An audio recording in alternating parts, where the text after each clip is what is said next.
Kaya pala ganito ang naging resulta ng kapalaran ko. Kasi alam ng Diyos na kaya ko. Sa edad kong to, napagod na akong magmadali. Kaya lahat ng ginagawa ko ngayon, ini-enjoy ko na lang.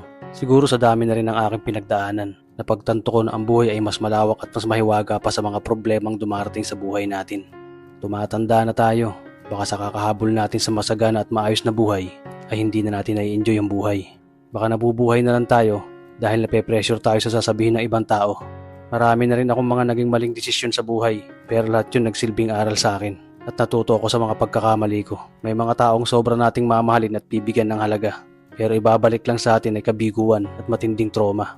Kaya wag nating lilingunin ng mga taong tulad nila dahil mas payapa kapag hindi ka na interesadong malaman pa kung ano pang balita sa kanila. At wag mong idepende ang sarili mo sa kahit kanino. Tandaan mo, kahit sarili mong anino, iiwan ka din nito kapag madilim na ang paligid mo. Kailangan natin matutunan na huwag ikumpara ang sarili natin sa iba dahil hindi natin laban ang laban nila. Karera mo to, di nila karera.